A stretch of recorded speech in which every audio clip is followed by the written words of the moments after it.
Olá, eu sou Francesco Minelli e está começando o Comunicarte. No programa de hoje, vamos falar sobre teatro musical no Brasil. Convidamos o ator e cantor Gabriel Vicente, mas também vamos conversar sobre um assunto muito importante: a acessibilidade nos meios de comunicação. Contaremos com a colaboração de Renato Batti e Fernanda Sabino, responsáveis pelo Núcleo de Acessibilidade da TV Cultura. Mas antes disso, você sabia que existem pessoas que usam o Facebook, YouTube e o Twitch para transmitir jogos online? E essas pessoas ganham muito dinheiro? Pois é, para ajudar a gente a entender um pouco melhor esse mundo tão tecnológico e atual, eu convido agora para um bate-papo Ricardo Gilo, que é especialista em redes sociais, e Ana Cristina, gamer e streaming. Sejam muito bem-vindos. Tudo bem, Ana? À vontade. Tudo bem, Ricardo? Tudo bem? Pode sentar aqui. Ana, eu vou começar com você. Estou sabendo que você já trabalha há algum tempo com redes sociais. Eu queria saber se você acredita que, de uns tempos para cá, essas redes sociais novas têm ganhado mais espaço no mercado. Com certeza. Claro que a gente já tem conhecimento de umas redes sociais mais antigas, né? Que é o Facebook, que a gente usava como rede social para conhecer pessoas, interagir com pessoas. Tem o YouTube, que era a rede mais utilizada para fazer vídeos e conteúdo. Mas hoje em dia o pessoal está querendo um conteúdo extra, um conteúdo ao vivo, que já existia naquela época, mas não era tão consumido, pelo menos no Brasil. E agora aumentou muito esse consumo, que é a Twitch, no caso. E aí o Facebook entrou para fazer aí uma contrabalança, né? Já que o YouTube já tem conteúdo ao vivo há um tempo, mas nunca foi uma concorrência exata para a Twitch. Como que você começou? Você começou aonde? Como chegou até o Twitch, o Facebook Game? Eu comecei no YouTube. Eu comecei há 8 anos atrás. Eu fui fazer um vídeo de walkthrough, que é você ensina as pessoas a jogarem enquanto você joga o jogo. E eu ensinava jogos eu ensinava jogos antigos para as pessoas, que eram mais jogos de Nintendo 64, jogo de Atari. Eu ia lá fazendo o joguinho, jogando e Mega ensinando. Drive, todos Mega os Drive, antigos. exatamente. E aí o pessoal gostou do meu conteúdo e me chamaram para fazer um conteúdo para uma network que era dedicada em ensinar pessoas a jogarem videogame e fazer conteúdo de jogos. Fiquei 4 anos nessa network, fazendo conteúdo para eles especificamente. E depois eu tive que me dedicar a meus estudos acadêmicos, eu não tinha muito tempo para lidar com isso. Filmar e editar tudo sozinho exige muito tempo. Então eu parei de fazer esse conteúdo e fiquei um tempo fora dessas redes sociais. Logo depois eu fui para a Twitch. E lá eu me descobri de novo, assim, como influencer, né? Eu gostava já de D&D, fui fazendo uma live de D&D, mestrando RPG para os meus amigos, uma coisa só para a gente guardar na nossa memória. E aí depois eu comecei a fazer live de jogos sozinha e o meu público foi crescendo até o que é hoje, que realmente é um trabalho, eu vivo disso. Que legal. Ricardo, e no ponto de vista analítico, é possível dizer que o Twitch e o Facebook Games serão plataformas promissoras no futuro, como o Instagram e o YouTube? Então, na verdade, até como ela disse, o Twitch, né, ele já abraçou todo esse pessoal do streaming, né, e ele é muito antigo, né, ele já vem junto com o YouTube lá atrás. Fala um pouquinho pertinho do microfone, por Tá, favor. desculpa. É isso, tranquilo. E ele já vem muito tempo lá atrás, né? E ele desenvolveu uma forma de trazer essas pessoas, né? De elas voltarem a fazer essa parte mais ao vivo, esse conteúdo, esse streaming, né? E eu brinco até, né? O YouTube abandonou essas pessoas. O YouTube criou muitas políticas, né? Então ele acabou deixando esse mercado meio que aberto. O Twitch agora está entrando muito forte. E o Facebook Game, né, que eu brinco, é do Zuckerberg, né? Então, então já... né, a gente pode tudo dele, mas a gente pode esperar qualquer coisa dele, né? E eles estão investindo muito, né? Estão trazendo essas pessoas que conhecem muito como ela, né, sobre os assuntos, estão contratando esses caras, né, para eles começarem a trazer mais para o Facebook. E o Facebook já domina a rede social também, né? Entendi. Então, com certeza aí vai ser uma briga feia entre as três aí, Entre né? as três, né? E dizem que os mais novos não estão ficando muito mais no Facebook, então é uma estratégia do seu marketing para trazer o público mais jovem para eles? Sim, com certeza. Na verdade, todo tipo de público, né? O mais jovem ainda, ele é muito voltado ao game, né? Mas como ela, por exemplo, o público dela não é o jovem, né? O público dela é o público adulto, né? E, cara, assim, são N estratégias que a gente pode criar para trazer essas pessoas, né? E as próprias redes sociais é uma porta, né, de entrada desses vídeos, né? Legal. E você aí de casa, sabe o que é streamer? Ou até mesmo o que é Twitch ou Facebook Gaming? Bom, nós fomos às ruas para descobrir. Roda VT. Você sabe o que é streamer? Não sei. São pessoas que jogam. Sim. Sim, tipo Netflix. Então, onde eu lembro é aqueles vídeos ao vivo de gente jogando, né? Sim, conheço. Você acredita que as pessoas veem mais vídeos ao vivo na internet? Sim, sim. Sim, bastante pessoas gostam de vídeos ao vivo. Sim, ultimamente sim. Muito mais hoje em dia. É o que as pessoas mais veem. Então, eu particularmente não, mas amigos meus que jogam, eu sei que eles se interessam mais pelo conteúdo ao vivo, de pessoas jogando na hora, assim, ao vivo. Você conhece o que é Facebook Game e o Twitch? Sim, sim, conheço. Facebook Game eu nunca ouvi falar. Não, ainda não. Sim, eu conheço alguns amigos que jogam, mas que façam streamer eu não conheço. Ah, deve ser o lugar onde as pessoas, tipo, postam seus streams do Facebook mesmo, né? Então, meu filho usa, ele joga muito pela rede social, mas eu não tenho conhecimento, né? Acho que é mais pela geração, então eu não tenho muito conhecimento nessa área. Olha, como o último rapaz disse, poucas pessoas se conhecem pelo visto que a gente viu, não é? A sua família, por exemplo, elas acham que você está brincando no computador, deduzo. Acho que você não está trabalhando, é isso? Ó, eu vou dizer que por uns anos foi assim mesmo, foi um pouco de briga. Porque até mesmo quando eu fazia YouTube e eu já ganhava com o YouTube, tinha essa coisa do você só fica no joguinho, que não sei o quê. Então, tipo, tinha essa briga. Quando eu peguei e falei, assim, minha mãe trabalhou muito na área de comunicação e artes, ela trabalhou muito com isso, tanto que ela foi uma das pessoas que me incentivou a estudar teatro hoje em dia, para melhorar até a minha técnica. Ela não sabia o que eu fazia, falava que eu ficava o dia inteiro jogando e não estudava. Eu falei, senta aqui do meu ladinho, vamos fazer um programa juntos, que tal? Aí ela sentou, a gente ficou 2 horas jogando um jogo chamado Papers, Please, que é um jogo indie, de meio pixelado, que você basicamente é um fiscal da alfândega entre 2 nações, e numa fronteira, né? E ele meio que pega muito esse tema de Guerra Fria, né? Da época que a Rússia não deixava o pessoal passar da Alemanha ocidental para oriental, etc. Aquela coisa meio Muro de Berlim. E minha mãe foi para a Alemanha nessa época. Então, legal, a gente teve uma discussão, né? Como ele bem falou, meu público é mais adulto, eles gostam de coisa mais informativa. Então, eles tiravam dúvidas sobre a Guerra Fria com a minha mãe. Eu li essas perguntas enquanto nós duas jogávamos e decidíamos se as pessoas passavam com o passaporte. Nossa, que legal. Então, ela ficou... Sem sacanagem, eu faço 8 horas, às vezes, ao vivo. Já meu recorde foi 48 horas. Seguida? Sem parar. E a minha mãe aguentou 2. Haja público, né? Minha mãe ela aguentou... parou de falar que era só bagunça. Ela falou, eu não tinha noção do quão desgastante é o seu trabalho. E a gente recebeu, acho que uns 5 subscribes, que são quando a pessoa se inscreve no seu canal, você ganha um valor em dólares por isso. A gente recebeu uns 5 durante a transmissão que ela estava presente. Aí eu fui dar uma pausinha para pegar uma água, ela falou, eu não vou voltar. Eu falei... Ah, mas por quê? Nossa, eu tô podre. Você não tá cansada? Eu falei, mãe, pensa que eu fico 8 horas aqui. Ela falou, meu Deus, como você consegue? Que legal. E, Ricardo, a gente pode dizer, então, que o YouTube tem sido deixado de lado por boa parte dos streamings? Dos streamings, sim. Né? Eu acho que, pelo que eu andei lendo, né, eles têm toda uma equipe de estratégia, né, e eles não querem deixar de lado. É um público de mais ou menos aí 200 milhões de pessoas. Né? Então, eles segregaram durante o tempo, né, tiraram a monetização dessas pessoas, né? E agora eles estão planejando voltar forte no mercado de novo. Né? Então, vai ter briga de cachorro grande aí. Né? Dá para saber, por exemplo, nos próximos 3 anos, que pode aparecer alguma coisa nova, eu tô errado. Deve ter, então, o que será o principal dos streamers daqui 3 anos, se você pudesse chutar alguém, vocês dois? Acho que seria mais ela.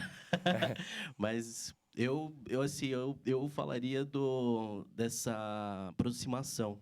Eu tô vendo que essas empresas, elas estão trazendo muito conteúdo para que eles façam sucesso. Então, assim, eles estão dando mais suporte. Então, a preocupação maior é o suporte. Porque, às vezes, por uma pequena coisa que você esteja fazendo, um horário a menos, né, uma forma de atrair o público que você esteja deixando de lado, que às vezes você pode impactar no seu sucesso, né? Então, eu estou vendo que tem muito conteúdo para eles, né, para ajudar. Eu acho que daqui a uns 3 anos, pelo que eu tô vendo da transição de muitos streamers que estão saindo da Twitch, né, para o Facebook Gaming, que eles estão chamando muita gente que era famosa com contrato fechado, com um modo mais estável de ganho. Eu tô vendo aí que o Facebook Gaming, ele é muito prospect, assim, de realmente vai ter um crescimento muito grande aí. Porque o principal desafio para nós, streamers, é que a gente não tem um ganha-pão estável. Explicando melhor, eu vou comparar YouTube com Twitch agora. Sei que não é a comparação atual, mas vamos dizer que o YouTube é como se fosse um canal de TV em que o seu conteúdo é pré-aprovado pelo canal. Então, você bota ali o seu vídeo. E aí eles falam, pô, esse conteúdo tudo bem. Aí eles botam lá e você ganha uma grana pelo quanto ele é visualizado. É uma forma, talvez, mais estável de ganho? Talvez. Agora, a Twitch, ele é como se você... Ou qualquer streamer, né? É como se fosse uma praça pública e você está fazendo a sua performance e deixou um chapéu no chão. Para quem quiser, joga uma moeda lá dentro. Os donates. Que são os subscribes, os donates, os bits. Essas pessoas, elas têm a opção de ajudar ou não ajudar no seu conteúdo. Claro, eu acho que todo mundo aqui concorda que você não ganha vida com abraço e oizinho, né? Sim. Sorriso e abraço não paga as contas. Mas não é da cultura do brasileiro auxiliar um conteúdo gratuito. Eles preferem... Então, é muito aquele negócio do é grátis, eu não preciso pagar, então. Aí quando começa a cobrar, eles já vêm de um jeito diferente, é isso, Ricardo? Sim, e o Twitch está mudando muito isso, né? Você pode ver que qualquer coisa que você coloca do Twitch, tem muita gente que ele entra no Twitch só para fazer as doações pelas performances das pessoas nos canais. Legal. Né? Então, ele está trazendo isso muito forte. Né? A cultura do brasileiro é zero para ajudar qualquer programa gratuito. Né? Então, isso lá fora é muito forte, aqui, né? E o Twitch está mudando essa campanha. Eu acho que é uma coisa... Por isso que eu falei, né? Quando você perguntou do sucesso, quem está saindo na frente hoje é o Twitch. Porque ele está querendo trazer essa cultura para dentro do Brasil. Né? De você gostar de um conteúdo, você fala, poxa, o que nós estamos fazendo aqui é incrível. Né? Deixa eu ajudar esse programa, porque eu quero ver mais. Entendi. Que legal. Eu gostaria muito de agradecer a presença de você, Ricardo, Ana. Muito obrigado por tirar essas dúvidas para a gente. Muito obrigado mesmo. Eu que agradeço, obrigada. Obrigado pelo convite. É isso. No próximo bloco, vamos conversar sobre closed caption, libras e audiodescrição. Não saia daí que o Comunicarte volta já.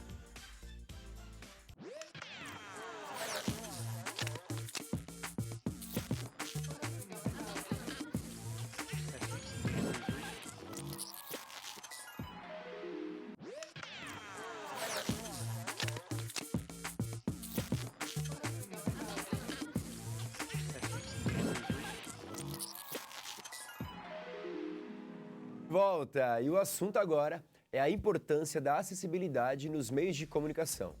Para isso estão aqui do meu lado Renato Batti, coordenador de pós-produção, e Fernanda Sabino, supervisora do Núcleo de Acessibilidade, ambos da TV Cultura. Sejam muito bem-vindos. Fernanda, começar com você. Explica pra gente um pouquinho o que é a acessibilidade nos meios de comunicação. Bom, a acessibilidade no meio de comunicação é muito diferente dos padrões que a gente costuma ver, né? Quando você pensa em fornecer acessibilidade para uma pessoa, você pensa na dificuldade locomotora dela. A primeira coisa que você pensa é uma rampa de acesso, é um cadeirante. É muito raro, quando você fala de acessibilidade, você pensar que você precisa oferecer um meio de comunicação para as pessoas surdas, para as pessoas cegas, essas pessoas que têm dificuldade de comunicação. Hoje, a gente tem uma lei brasileira que ela permite que a internet, a televisão, a rádio forneça essa acessibilidade comunicacional para as pessoas que precisam disso. Legal. E, Renato, tem mais ou menos o número de surdos que temos no Brasil, por exemplo?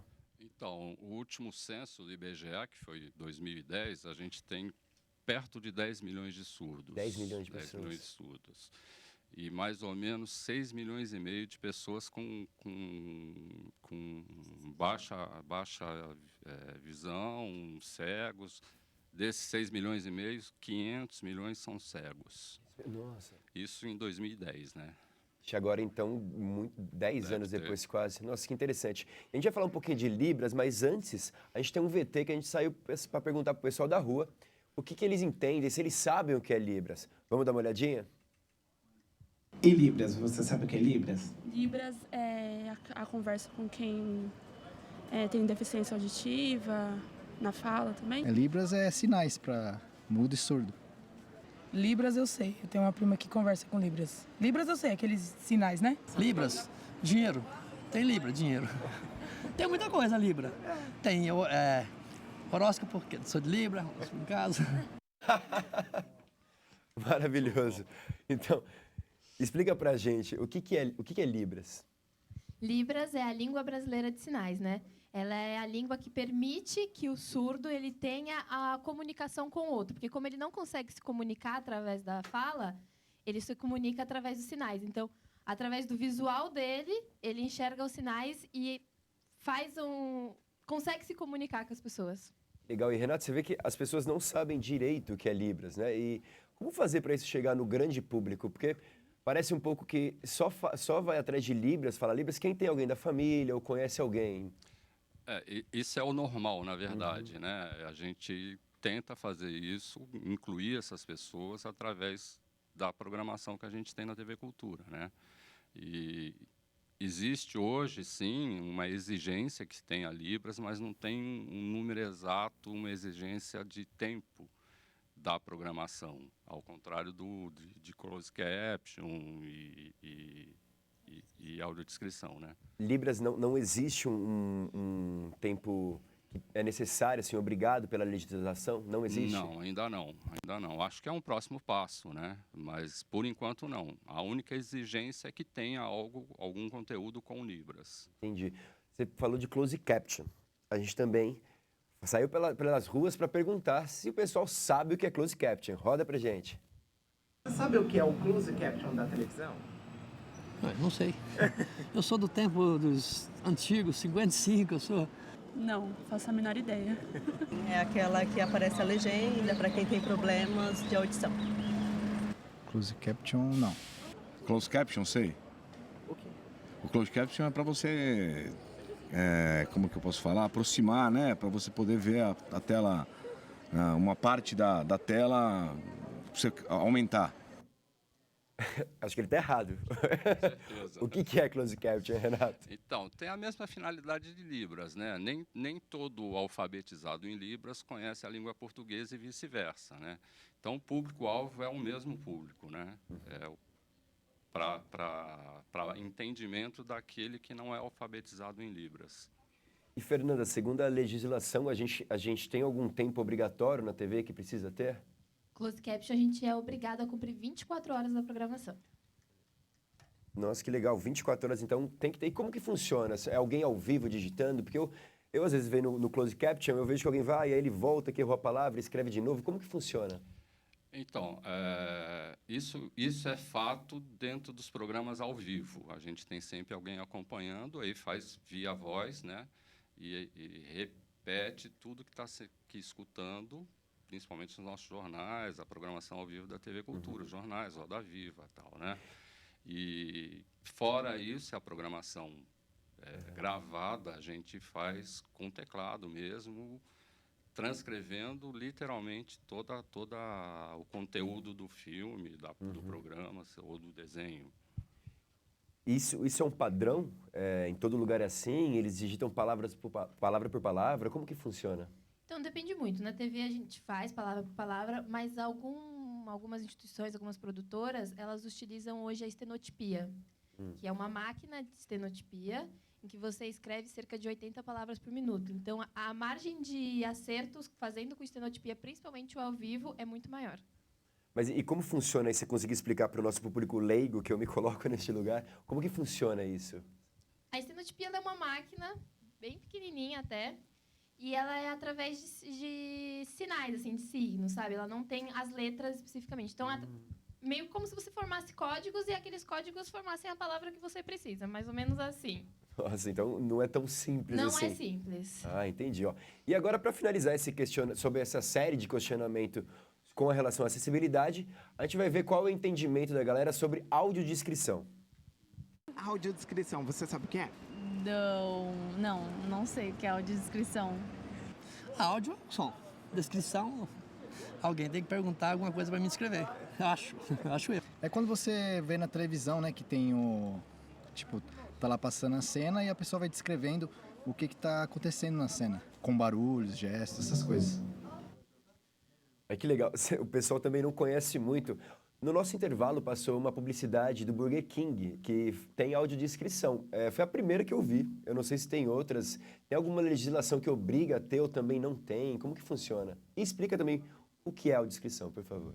Audiodescrição é você transformar imagens em palavras. É você fazer com que está na televisão para uma pessoa que tem deficiência visual, cegos, baixa visão, até mesmo pessoas com dislexia ou idosos utilizam desse recurso, que é você fazer com que está na televisão seja compreensível para ele através do áudio, através de palavras. Então, a gente transforma imagens em palavras. Nós achamos algumas brechas dentro do vídeo, porque a gente não pode interromper a fala que está acontecendo no vídeo, e colocamos essa audiodescrição, preservando também a sonoplastia, que ajuda no entendimento do vídeo que ele está assistindo. E ao vivo também.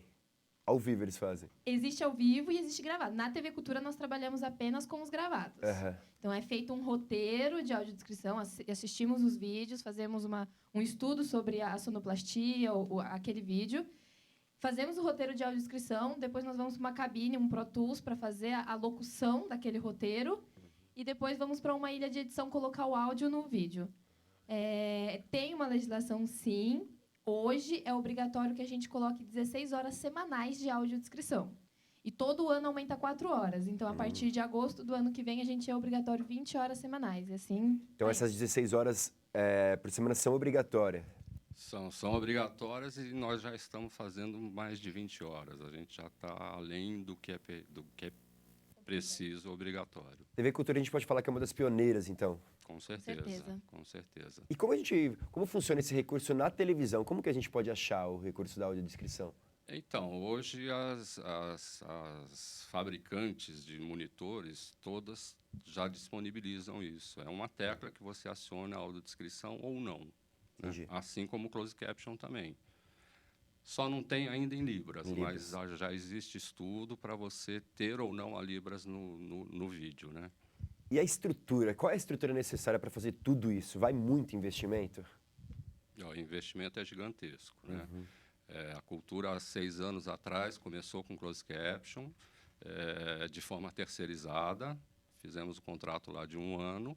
A partir do final desse contrato, a diretoria, na época, resolveu ter um núcleo próprio e produzir a própria acessibilidade. Então, nós temos lá 51 colaboradores só para acessibilidade.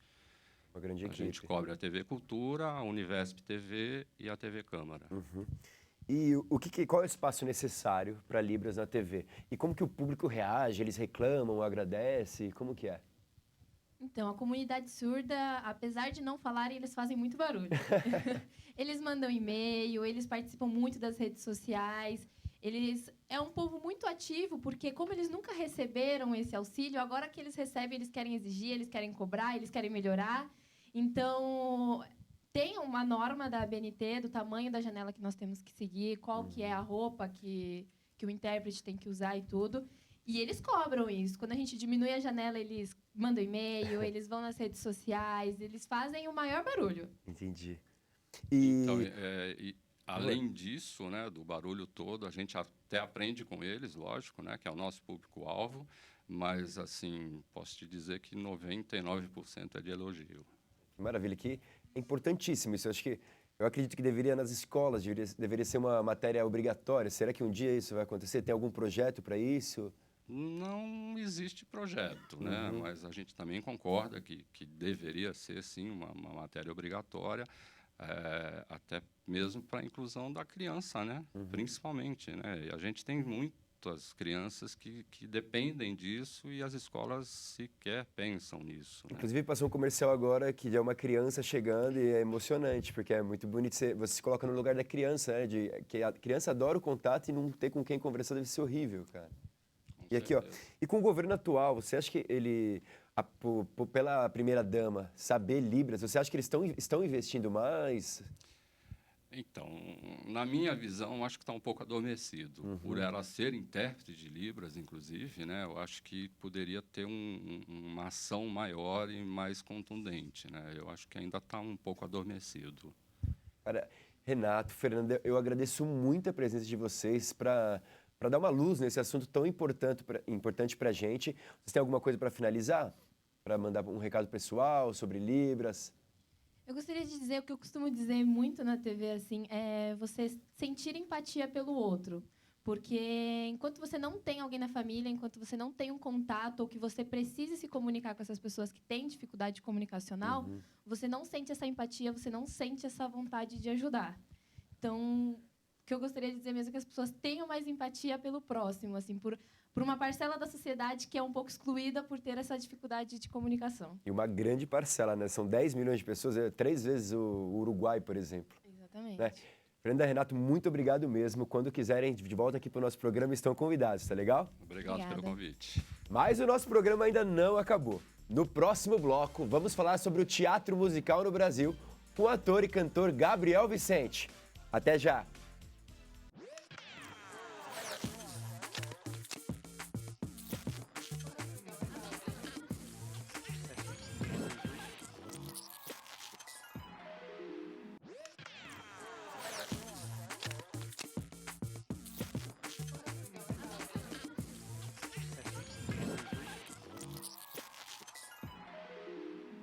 O Comunicarte está de volta e neste último bloco vamos falar um pouco sobre teatro musical.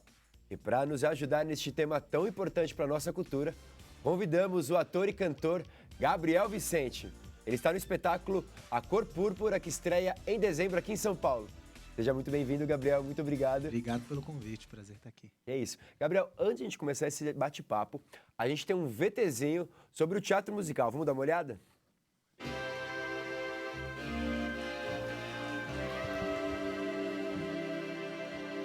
O teatro musical, para mim, é a forma de teatro que eu, como ator, mais me identifico com. Você tem a junção de 3 formas de arte distintas, que é o teatro, o canto e a dança, e você junta tudo isso numa coisa só e nasce um musical. Então você consegue se comunicar com as pessoas, com o público, de 3 maneiras diferentes, né? O teatro musical, ele tem essa dualidade, porque existe também o teatro musical independente, e o teatro musical, que é aquele que recebe um patrocínio maior, que é um teatro que não é, às vezes, tão político, sabe? Ele é um teatro que, às vezes, só quer contar uma história e é uma grande produção e ele não incomoda tanta gente. Eu vejo o teatro musical de um lugar que é da junção das artes. É preciso, sim, saber cantar, é preciso, sim, saber se movimentar, saber dançar, mas se você não sabe interpretar, isso nunca vai ser teatro. A gente tem que sempre lembrar que teatro musical é isso, né? Primeiro é teatro é substantivo e musical é adjetivo disso. O teatro já descobriu formas de ser acessível, né? De estar na rua, de estar de maneira popular, de estar atingindo todo mundo. E acho que o grande lance do teatro musical é esse. Como que a gente consegue dar acesso a essa arte que é tão complexa e tão completa a maior quantidade de pessoas que a gente pode ter. Nos últimos anos, o teatro musical criou um novo mercado, movimentando algo em torno de R$1 bilhão e atingindo mais de 1 milhão de espectadores em 2018. Segundo pesquisa da Fundação Getúlio Vargas sobre o impacto econômico do setor. Atualmente, a grande maioria dos teatros em São Paulo tem em sua programação alguma montagem de teatro musical em cartaz. Nesse mercado, temos profissionais de renome como a preparadora vocal Amélia Gomes, a coreógrafa Fernanda Chama e a sapateadora e professora Cris Matalo, que coreografou o espetáculo Cantando na Chuva, estrelado por Cláudia Raia. O teatro musical, na realidade, você precisa cantar, atuar, dançar, e quanto mais você tiver informações sobre linguagens diferentes de dança, melhor ainda. Bacana. Gabriel, antes de começar esse bate-papo, fala um pouquinho como você começou. Como você entrou no teatro, começou cantando, começou dançando, atuando. Como que foi? Sua família é da arte? Não, eu sou o primeiro que trabalho com arte na minha família. Eu comecei, na verdade, uma volta ao mundo, assim, esse caminho, literalmente. Eu comecei com canto por conta da igreja, de forma amadora, né? Descobri a arte por conta do canto na igreja evangélica. E com coincidências muito agradáveis, assim, eu fui descobrindo que eu tinha paixão por isso, assim. O meu primeiro impacto foi dentro do SBT. Eu sou do bairro do Jaraguá e minha tia trabalhava lá como caravanista, acabei indo assistir o programa da Hebe. Aí a hora que a orquestra Atrium, ainda lembro o nome, começou a tocar, falei, putz, tem alguma coisa acontecendo, eu quero fazer isso.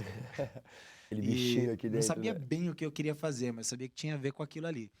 E aí comecei a despertar interesse por estudar e pesquisar, e comecei profissionalmente com o teatro. Meu primeiro trabalho foi como monstro nas Noites do Terror do Play Center. Nossa, saudosas noites do terror do Play Saudosas noites do Center. Isso aí terror. assustando sem cantar, só assustando o Sem pessoal. cantar. Com 15 anos estava lá fazendo esse trabalho. Aí fui me profissionalizar, inclusive estudei no Senac. E daí em diante fui fazer diversas coisas. Caí no mundo da dança depois, fui para a China trabalhar com dança. Olha só. Chegando lá, acabei trabalhando também com teatro e com música. E quando voltei para o Brasil, fiz uma pesquisa do que estava rolando por aqui e precisava me sustentar com arte, né? Eu já tinha largado tudo, não estava estudando outra parada. E decidi entrar no teatro musical por uma questão de pesquisa mesmo de mercado, vendo o que estava rolando mais por aqui. Falando sobre isso, sobre os salários, né? Você acha que muitos atores têm preferido ir para o teatro musical do que o convencional, principalmente por causa da verba que o teatro musical às vezes tem a mais? Eu não sei, acho que uma parcela da galera que entra pode ser por isso. Acho que tem vários motivos, né? O musical, ele tá super popular. Então, eu acho que pode ser pelo fato mais puro, eu acho que é por você querer unir as linguagens dos seus talentos, que é o canto, o teatro e a dança, como eles falaram. Pode ser porque também esse mercado tá glamourizado, né? Eu acho que é meio que a nova televisão, assim, de décadas atrás. Tem razão. Então parece que tem muito glamour, você tá cercado de gente famosa, renomada ali, talvez isso possa despertar interesse de uma galera, mas com certeza a parte da remuneração também é um atrativo legal, porque o teatro convencional, né, perto do teatro musical, assim, é uma concorrência meio desleal até, assim, se tratando de grana. Sim. E quais são os seus musicais preferidos? Qual, assim, que mais te marcou? Meu musical preferido é Hairspray. E o musical que mais me marcou foi Hair, aqui no Brasil, feito pelo Miller e Botelho. Eu lembro que eu assisti também, eu fiquei muito impactado com as letras, com o texto. Poxa, é um texto muito forte, né? E aquela galera riponga. E foi a primeira peça que eu vi, um elenco imenso, todo mundo ficando nu no palco. Mas com uma justificativa, sabe? Você entendia o que estava rolando ali. E aquilo me impactou, eu voltei acho que 4 ou 5 vezes. E dali em diante falei, não, é isso mesmo que eu quero fazer. Vou fazer essa parada. Que legal, você falando de que você voltou 4 vezes para assistir. Você acha que o teatro musical ele é acessível a todos? Acessível mas essa é uma questão talvez mais política, né? Eu acho que a arte não se faz acessível por uma questão cultural e política mesmo, de como isso foi instaurado aqui no Brasil e no mundo, né? Me parece que fica uma ideia assim de que arte, teatro é coisa de rico. Tanto que minha avó, por exemplo, foi ao teatro pela primeira vez na vida me assistir para lá de 60, ela tinha para lá de 60 anos. Nossa, e como foi isso? Como foi isso para ela, para você? Cara, Imagino foi emocionante. Agora eu não abro mão de que eles vão, assim, sabe? Porque é importante quebrar essa barreira de mostrar que é possível. Inclusive as leis de incentivo tem uma parte de contrapartida imensa que cedem ingressos a instituições, escolas, enfim, boa parte da plateia diária dos espetáculos que são fomentados pela Lei Rouanet, que inclusive é muito importante falar que o teatro musical só pode ser feito com lei de incentivo, é inviável fazer de outra maneira. Foi assim que se colocou no Brasil, foi assim que colocou o Brasil no posto de 3º maior país de teatro musical no mundo, e é de suma importância que esse tipo de lei permaneça como era, que agora já não é mais. Eu espero que volte. E isso dá acesso para várias pessoas. Agora, eu não sei se elas têm informação do caminho que elas têm que trilhar para ir até aí dessa maneira, sabe? Você acha que ainda esse dinheiro da lei de incentivo ela é restrita a algumas pessoas? Deveria ser mais abrangente? Está mais no circuito Rio-São Paulo? Tá mais no circuito Rio-São Paulo, sem dúvidas. Mais em São Paulo. Inclusive, essa pesquisa que foi feita, né, que tem um rendimento de 1 bilhão, 1 acho, bilhão, anual. exatamente. E gera mais de 13 mil empregos. Essa pesquisa foi feita só em São Paulo, com espetáculos que giraram aqui. Então, muito provavelmente esse número seja maior, pegando o país todo. Eu acredito que pode ser maior. Aqui a gente tá pode com os ser números aqui, ó. Pô, é um número imenso. E isso, Não, é muito dinheiro. isso é legal de pensar o seguinte.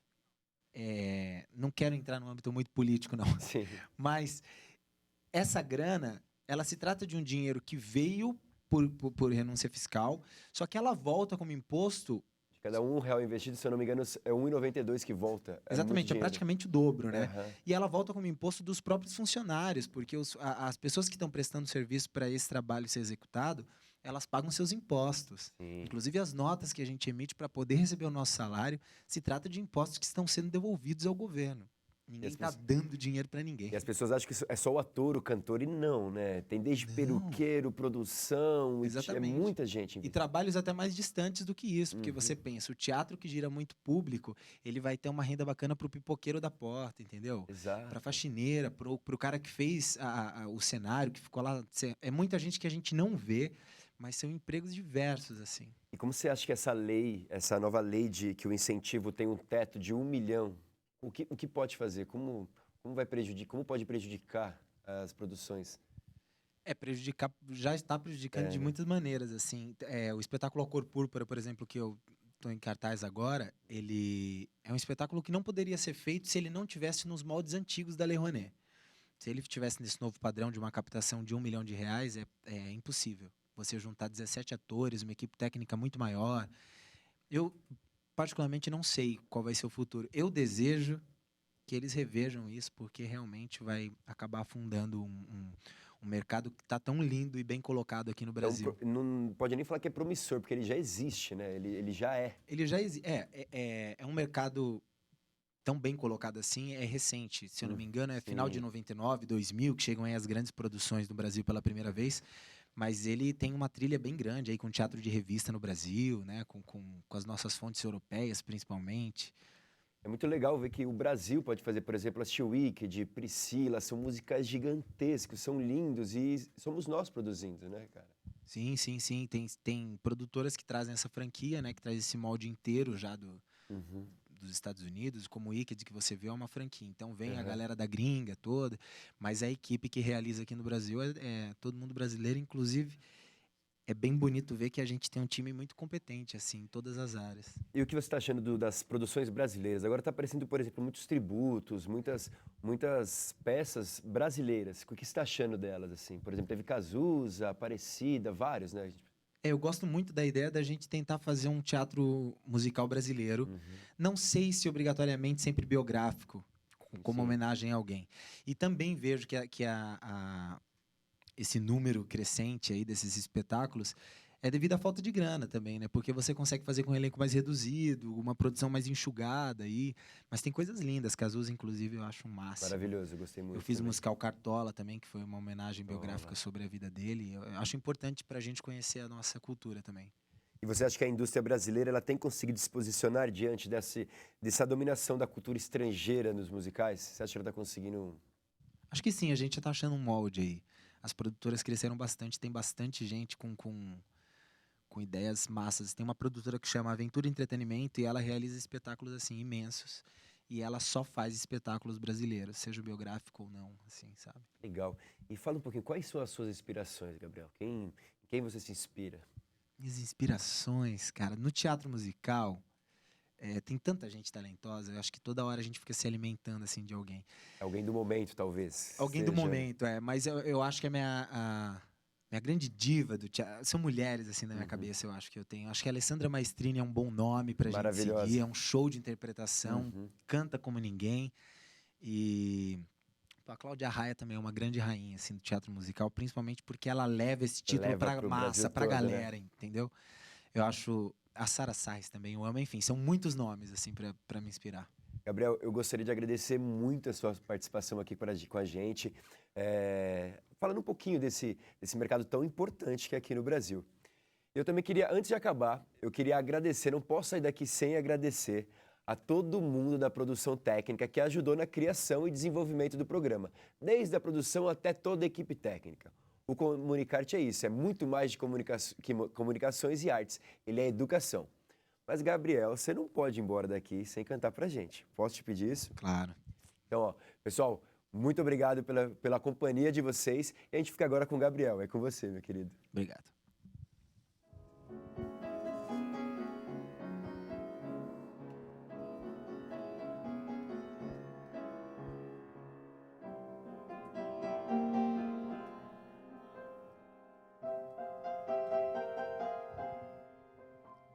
Salvo entre os peitoris de pedra e o carrilhão, aqui dentro a alegria some. Toda minha vida eu vivi na solidão, não ter liberdade me consome. Preso aqui em cima vi pessoas, eu conheço todas pelo nome. Toda minha vida eu imaginei descer, ir até lá, passear lá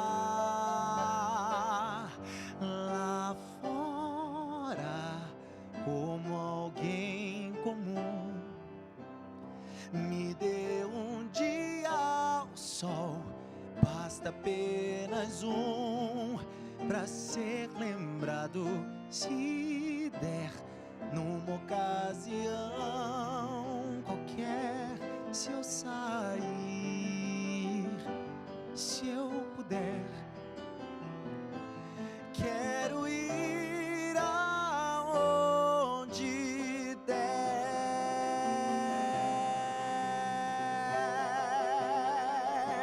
Lá fora vejo tecelões, moleiros e casais, os seus rostos mostram o que sentem. Gritam, xingam, levam suas vidas tão normais. Essa é a vida que me cai bem. E agora, para mim, a hora é de enfim ver se der rio ser além. Cada manhã que houver, eu quero ser alguém que vai aonde bem quer. O meu dia